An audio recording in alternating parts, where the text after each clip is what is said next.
Hello. Hi. Sa pangalan po ng dakilang Panginoong Kristo, isang mapagpalang hapon sa bawat isa. Nandito po tayo sa pagpapatuloy ng ating gawain kung saan meron tayong mga sitas na binibigay ang buhay, tinatalakay at itinapaliwanag upang ito po ay maging gabay sa pang-araw-araw nating pamumuhay. At magsilbi na rin kagamutan sa ating mga karamdaman espiritual sa nakatulid bagay ayon magtamo ng kapatawaran ng ating mga kasalanan. Ang una pong aralin ayon po sa Ebanghelyo ni Apostol San Mateo sa Kapitulo 25, versikulo 31 hanggang 46. Ano po to? 17 verse. 17 to 16. Sabi ganito, datapwat, pag parito ng anak ng tao na nasa kanyang kalulatian, nakasama niya ang lahat ng mga anghel, kung magkakalinuluklok siya sa luklukan ng kanyang kaluwalhatian. Ngayon po, kailan po ba mangyayari ito? Ito po ay hindi pa nangyayari. Kasi sinasabi, pagparito. Ibig sabihin, andun pa lang ang ating dakilang Panginoon sa kanyang Ama. Bumalik na po siya sa kanyang pinanggalingan. Ngayon, sa pagbabalik niya, isasama niya po ang kanyang mga anghel. Kaya po, kung mapapansin natin, may kanya-kanya silang panahon. Panahon ng panganganak ng ating dakilang Panginoon, panahon ng panangaral niya, ng 3 taon na siya, yung tinatawag na ministeryo, panahon ng pagtutubos, panahon ng pag-akit sa langit, at panahon ng kanyang pagbabalik. Ano po ang mangyayari sa pagbabalik niya? Sasabihin, at titipunin sa harap niya ang lahat ng mga bansa at sila'y pagpupukling-bukling niya kagaya ng pagbubukob ng pastor sa mga tupa at sa mga kambing. Ibig sabihin, sa magiging kalagayan ng mga tao, magiging dalawa lang po ang papupuntahan ng bawat isa sa atin. Na katulad ng ginagawa ng pastor na nakikilala ang kanyang mga inaalagaan, depende po sa klase. Dito sinasabi, kambing at mga tupa.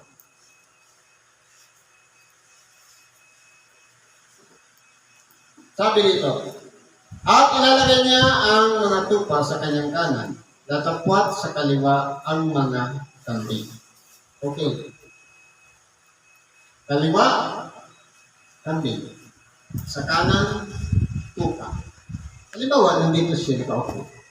Yung sa kanan niya, ito yung mga tupa. Sa kaliwa niya, ito yung mga kambing. Ano po ang pagkakakilala ng tinatawag na mga tupa at mga kambing? Kung magkakayo, sasabihin ng hari na nasa kanyang kanan, unahin mo na yung nasa kanan. Magsiparito kayo, mga pinagpala ng ating Ama. Manahin ninyo ang kaharian na nakahanda sa inyo buhat ng itatag ang sanlibutan. Ibig kong palang sabihin, bago pa man isinilang ang mga tao, bago pa dumami, bago pa nagpalaan natin, at napuno ang lahat ng mga bansa, meron ng inihanda ang Diyos na paglalagyan sa mga tao. Sa makatuwid bagay, doon sa mga pinili na tinatawag na mga tupa na nasa kanan ng kaliwalhatian ng ating dakilang Panginoon. Matagal na panahon, nakahanda na. Ibig sabihin, sa pag-prepare ng Diyos, naglaan po siya ng takdang panahon kung kailan mapupunta doon sa ipinangako ng Diyos bago pa itatag ang sanlibutan. Bago pa itong nakikita natin, meron na siyang lugar na paglalagyan ng mga tinatawag na mga tupa. Tanungin po natin ang ating mga sarili. Tayo ba ay katulad sa tinatawag na mga tupa? Paano natin makikilala ang tinatawag na mga tupa? Paano natin masasabi na kabilang tayo doon sa mga tupa na magmamana ng itinalaga ng Diyos na inihanda niya bago pa itatag ang sanlibutan? Ano ang pagkakakilanlan?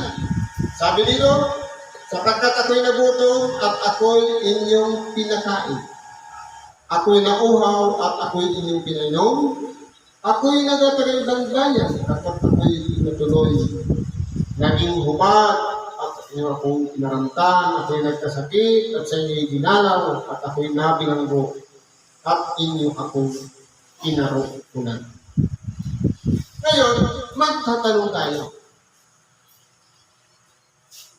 Nangyari ba sa ating dakilang Panginoon ang mga bagay-bagay na ito na siya'y nagutom, siya'y nauhaw, siya'y naging taga-ibang bayan, naging hubad, nagkasakit, nabilanggo?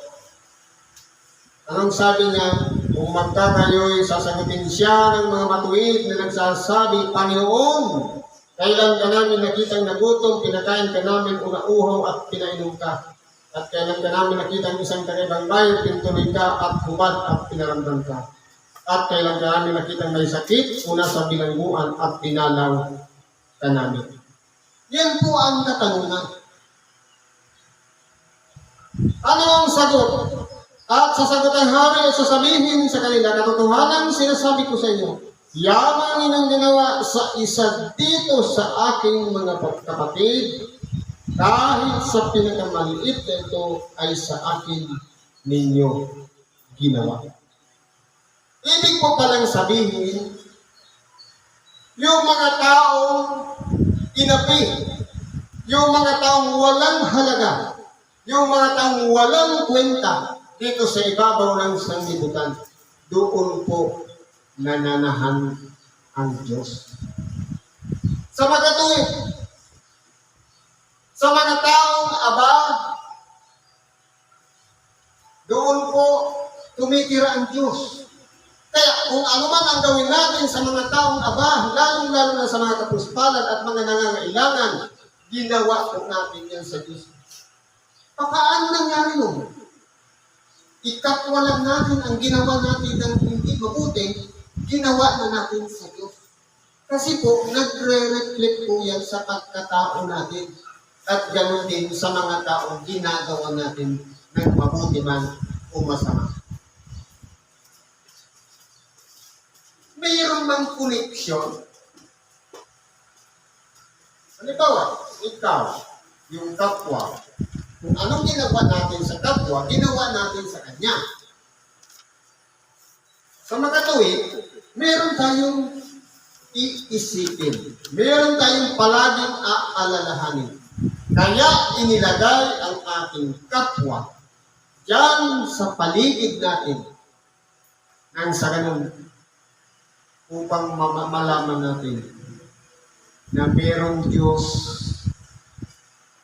na nagdaramdam sa bawat oras, sa bawat pagkakataon na ginagawa natin pagduwahagi sa mga nasa mababang kalagayan. Pagsalitaan lang natin ng masama, ginawa na natin sa Diyos. Nakita natin, may karamdaman, na hindi man lang natin pinasyaga. Kahit sabihin pa natin hindi siya kapatiran, hindi siya palasimba, dahil isa siya sa nasa mababang kalagayan, ginawa pa rin natin yan sa Diyos.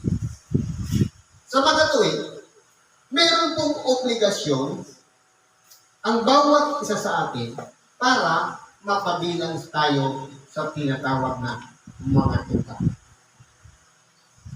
Hindi pwedeng sabihin, tahimik lang tayo, tupa na. Hindi po. Kasi ang pagdalaw sa may sakit at sa may nabilanggo, ang pagbigay ng pagkain sa nagugutom, ang pagpainom sa nauuhaw, ang pagbigay ng damit sa nakahubad, isa pong bagay na gawang mabuti. Sa makatuwid, hindi po magtatapos na meron lang tayong pananampalataya, subalit hindi naman natin ipinakikita sa gawa, magiging useless po.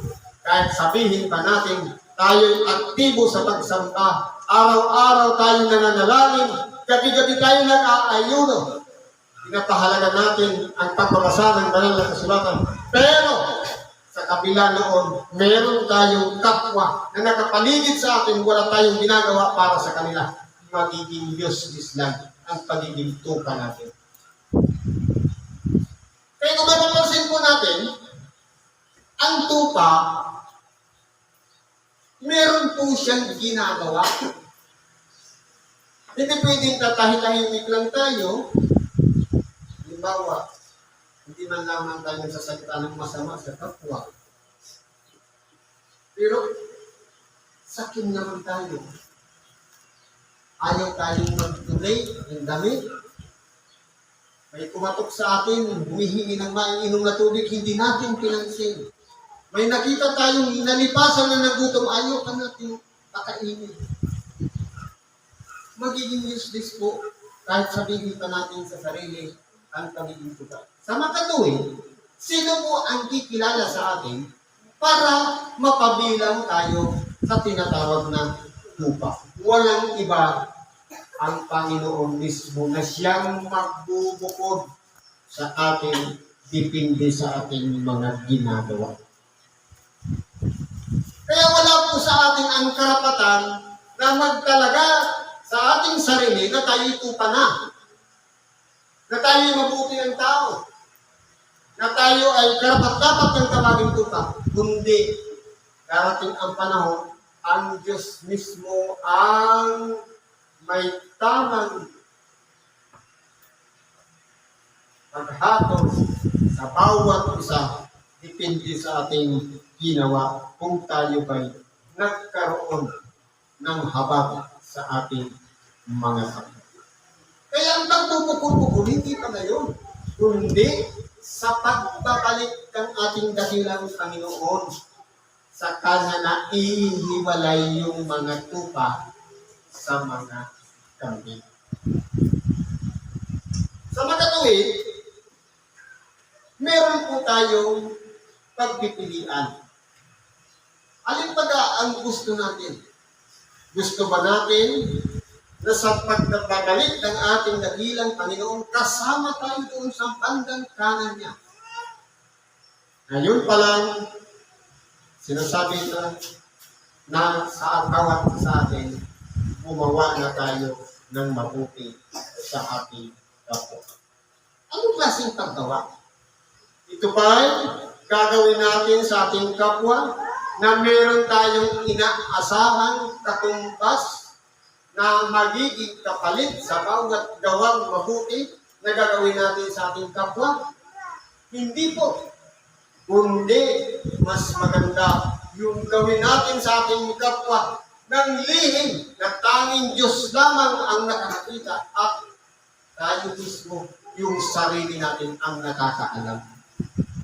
Gawing sikreto ang anumang gawang mabuti sa ating kapwa. Bakit po? Sapagkat kung halimbawa gumawa tayo ng mabuti sa ating kapwa at i-broadcast natin, ipinost natin sa FB, magiging useless po. Wala nang gantimpala sa pagbabalik ng ating dakilang kasi tinanggap na natin yung pasasalamat galing sa kapwa. Kaya ano dapat natin gawin? Gumawa lang tayo ng gumawa ng mabuti sa ating kapwa at mag-aani tayo sa pagkabuhay na makulit sa mga ganap.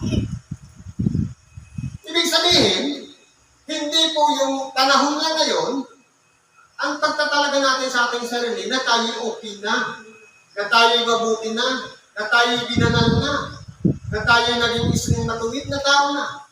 Kundi ang Diyos mismo ang nakakalam, depende sa pagkakakilanlan at laman ng ating puso kung saan ba tayo, kung tayo ba'y matutulad sa isang tupa. Paano kung halimbawa, di ba sabi kanina, ang tupa, kahit dahil sa patayan, hindi po siya reklamator. Totoo po. Ang tunay na tupa, ngayon pa lang sinasabi na ang isang tunay na lingkod ng Diyos. Sabi niya, nung ikaw ay bata pa, ikaw ay lumalakad kung saan mo ibig. Kung saan ating gusto pumunta. Pero sa pagtanda mo, ikaw ay dadalhin sa isang lugar na hindi mo ibig. Ibig sabihin, hindi na natin kontrolado ang ating sarili para tayo magplano kung saan tayo pupunta, kung ano ang ating gagawin kinabukasan, kundi Diyos na ang nagtatalaga upang sa ganon masunod natin ang kanyang kalooban. Eh kung sa bawat araw ng pagsamba, doon ka dinadala ng Espiritu Santo, pumunta ka doon. Mag-mission ka, may tulungan ka, may karamdaman. Dumalaw ka sa iyong kapwa, sa iyong kapatid, lalong-lalo na yung walang connection sa atin, na hindi tayo kilala. Pero palihim natin ginagawa ng kabutihan, yan na po ang pagsunod sa kalooban ng Diyos. Na para tayong isang baka, o isang hayop na nakasakay sa likod natin, ang kapangyarihan ng Espiritu Santo, doon tayo dinadala sa lugar na hindi natin gusto. Ganyan po ang tungkulin natin bilang isang tupa na walang iba na susunod ang kalooban ng kanyang amo, hindi yung sarili ng kalooban. Sa makatuwid, ang pastor na kinikilala natin, si Kristo ang sinusunod natin. Kaya kung halimbawa,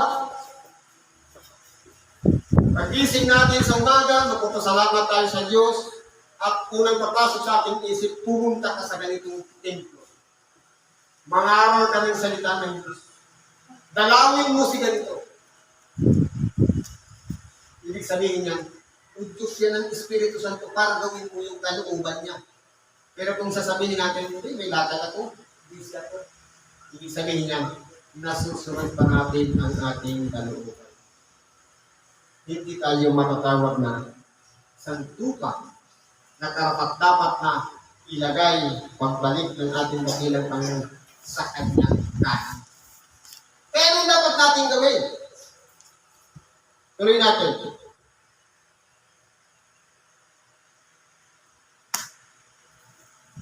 At sasagot ang hari at sasabihin sa kanya, katotohanan sinasabi ko sa inyo, yan ang inyong ginawa sa isa dito sa aking mga kapatid. Isa lang ha, isang tao na ginawa natin yan. Magiging useless na lahat yung pagkarami-rami ginawa natin kabutihan. Kaya kung mapapansin natin, dapat palagi nating aalalahanin kahit isang bagay na gagawin natin, wala bang agrabyado? Wala ba tayong inapi? Wala ba tayong nasaktan? Wala ba tayong natisod? Yan ang palagi nating isipin. Na dapat sa bawat aksyon, sa bawat desisyon o pagpapasya, sa bawat lakad natin sa pang-araw-araw, dapat po palagi natin iisipin maging mabunga ang ating mga lakad at higit sa lahat, gawin natin lihim na tanging Diyos lang ang nakakaalam at iingatan din natin ang ating sarili. Kasi kung halimbawa, na-perfect natin Lunes hanggang Biyernes, okay lahat yung ginawa natin pagdating ng Sabado, umangal tayo. Halimbawa, nanalangin ka Lunes hanggang Biyernes, tumulong ka sa may limos ka, nagpakain ka sa gutom, nagtayo ka sa nauno, nag-donate ka ng damit, pumasyal ka pa sa may sakit. Ganon din doon sa sa mga nabilan mo, pero pagdating ng Sabado at Linggo, pumunta ka sa templo, hindi tayo sumunod, hindi tayo matatawag na tupa. Kasi, hindi tayo sumunod. Kasi ito ang tupa, ang pinaka-attitude talaga ng tupa, masunurin.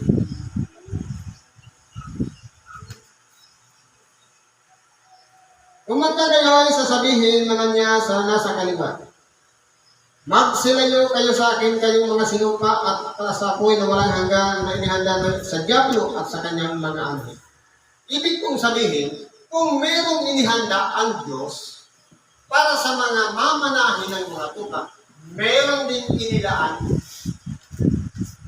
doon sa mga isinumpa. Yung hindi nagpasakop sa Diyos o sumunod sa kanyang kalooban. Kasama yung mga anghel na nagsisunod doon. Sapagkat ako'y nagutom at hindi ninyo pinakain, ako'y nauhaw at hindi ninyo pinainom, ako'y naging taga-ibang bayan at hindi ninyo pinutuloy, hubad at hindi ninyo pinaramtan. Nasa bilangguan, kung may sakit, nasa bilangguan at hindi ninyo pinainom. Magtatayoy sila naman magsisagot at magsipagsabi, Panginoon, kailan ka namin nakita nagugutom o nauuhaw o isang ibang bayan o bag o may sakit? Nasa bilangguan na hindi ka namin pinaglingkuran. Parehas lang ang tanong. Tanong ng isang tupa at tanong ng isang lambing. Ang pagkakaiba, doon sa tupa, ginawa yung lahat ng paglilingkod. Samantalang, doon sa mga kambing, walang nangyaring paglilingkod.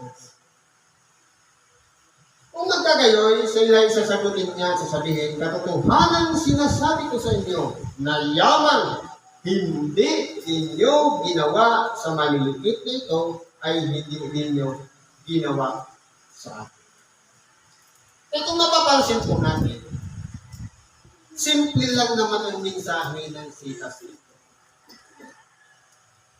Ang isang aba, ang isang kapuspalyan, ang isang nangangailangan, ang isang kahabag-habag, ang isang nangangailangan ng tulong na nakita natin minsan lang sa isang araw at wala tayong ginawang aksyon para tulungan sila. Ibig sabihin niya, hindi na natin maibabalik kung lumipas na yung maghapon. Kaya ano dapat natin gawin?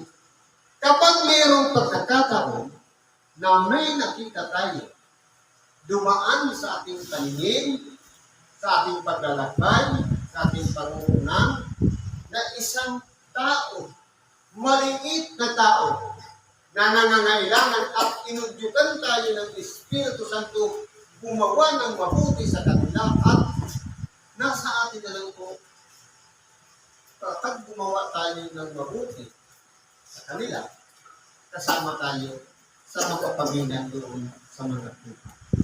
Pero kung in-ignore natin, wala tayong aksyon, kumog na ginawa para sa kanila, magiging useless pa. Kahit iningatan natin ang ating buhay na hindi tayo nagkasala sa buong isang linggo, sa buong maghapon, sa isang buwan, o kahit taon pa, o buong buhay man. Pero, yung chance sana natin tumulong sa ating kapag pinalagpas natin, burado lahat ang katagal na pagtitigan natin sa ating sarili. Anong dapat natin gawin? Palagi natin iisipin. Papairalin natin ang habag sa ating kapwa. Pairalin natin yung kahalagahan ng ating kapwa. Na kaya siya nariyan, inilagay siya ng Diyos sa paligid natin upang sa ganon, i-challenge tayo nang sa ganon, meron ba tayong gagawin para sa kanila? O i-ignore lang natin sila o papaliwalaan? Kaya, kapag yan po ay nakikita natin, huwag tayong magbulag-bulagan. Buksan natin ang ating mga mata. Nariyan lang sila sa paligid natin hanggang kaya nag-aantay na tayo naman humanda ng tulong na sana'y makagawa tayo ng mabuti para sa kanila. Ito po ang gawain ng isang qualification para mapabilang tayo sa tinatawag na mga tupa. Eh ngayon, hindi pa natin masasabing tupa tayo. Kasi kung halimbawa, nababasa tayo ng kanilang kasulatan, active tayo sa simbahan, sasabihin natin, tupa ako. Pero pagdating sa labas, hindi ka na nag-imos. Hindi ka na hindi ka may nakita ka na nakubad, biniginaw na, ayaw mo pang bigyan ng damit. Sayang. Kaya po, yung mga pagkakataon, huwag natin sayagan. Huwag natin asahan pa na dumating sa punto na lumipas ng magkakong sa natin maalala, ay sa hindi ang tulungan tayo. At kataputan natin ito. At sa mga ito'y mga Panginoon sa walang hanggang kaparusahan na tapat ang mga tuwid ay sa walang hanggang buhay. Ano yung pinaka-aasam-asam natin? Kaparusahan ba o walang hanggang buhay? Kaya kung gusto natin walang hanggang buhay, gawin na natin katahapagan ng ating kapwa, tulungan natin sila sa kanilang kalagayan, lalong-lalo na yung inaapi, agrabyado, nasa karamdaman, yung lalong-lalo na yung mga ulila, yung mga nasa kalagayan ng isang bilangguan na wala man lang pumapasya sa kanila o dumadalaw. Sila po ay ating dapuan, bahaginan natin kahit kapirasong ibang bilyo, din sa ganun, magkaroon siya ng pag-asa para doon sa buhay ng walang hanggan. Siguro po, hanggang dito na lang, pag-ibigay natin sa oras ito. Salamat sa Diyos at naman ang ating kahilingan, saray namin pagkatuwala natin sa Diyos. Sa ngalan ni Kristo Jesus, salamat at mapagpalang akong sa bawat